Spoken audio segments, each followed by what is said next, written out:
been so involved with controlling who has access to tobacco? Well, that's a good question. Well, once again, it's looking at a generation of young people reaching adulthood.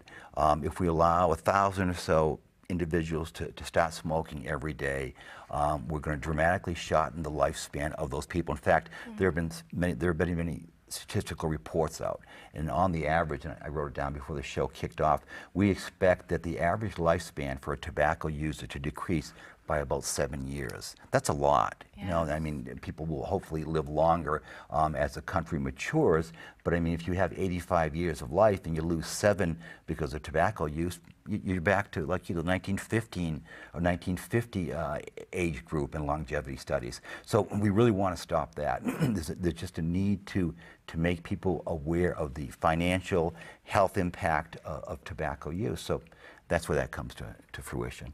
Okay.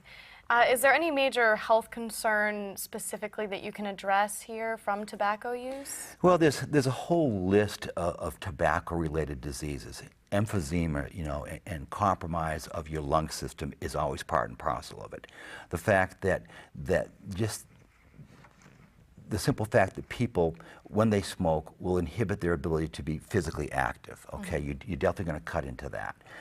People will not be anywhere near as physically active as they are. So that's a compromised situation.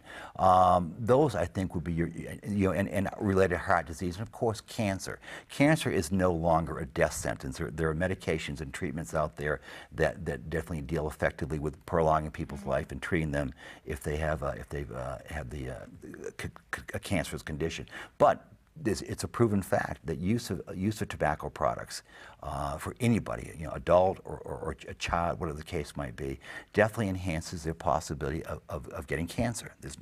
It's cause and effect. It is related. So that's another big concern. Cancer is a major concern. So emphysema, cancer, you know, the just plain loss, Rebecca, of quality of life is really a reason that gets the FDA motivated and other regulatory agencies, state and federal, to work against abuse of cigarette products. Smokeless tobacco is included in that as well. All right. Well, now we're going to take a break for a moment to go to a short video on smoking and fire safety. Fires. You've heard about the deadliness of smoke and fires and how to escape. But what causes the fire in the first place? How do we prevent them? To prevent fires, we have to change how we think about fires. First, ask yourself, what caused this fire? Did the burning walls catch the ceiling of this room on fire? Well, yeah, but we want to get to the true source. Was it the burning bed that ignited the wall? Or the box that caught the bed on fire? Maybe it was the lit cigarette inside the box. But a flame had to light the cigarette. Surely you can see where this is going. All of these things helped the fire spread, but none of them caused it. The fact is, the student who lit the match is the one who lit the fire. Do you see? The fire began long before it was on anyone's mind. On the match is a fire. It is transferred to the cigarette. The cigarette is now on fire, and it is under control. Your control. We start controlled fires all the time, but we take them for granted. We take for granted the power of the fire we may be holding in our hand. Think about it. You hold the power of life and death when you light a candle or a cigarette. Respect that. It's true. The only thing that prevents you from causing the devastation that comes from a fire is you. You must choose to prevent fires. They don't prevent themselves. No one ever lit a candle and thought, I'm going to put this next to a curtain so it burns down my whole house, even though it happens. However, people can think, I'm going to clear off this table so the candle won't catch anything on fire. You see?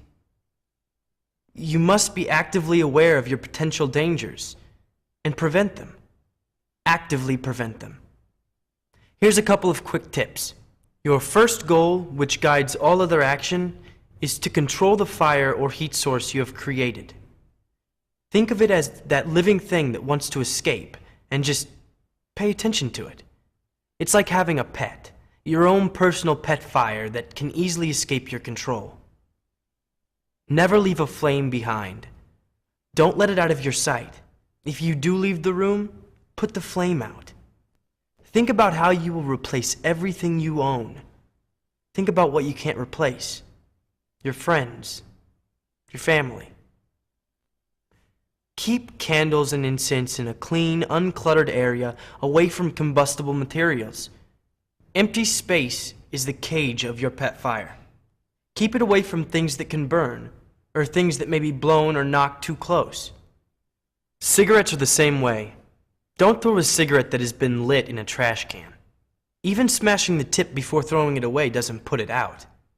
It can continue to smolder for hours and cause a fire. This is the ultimate party foul.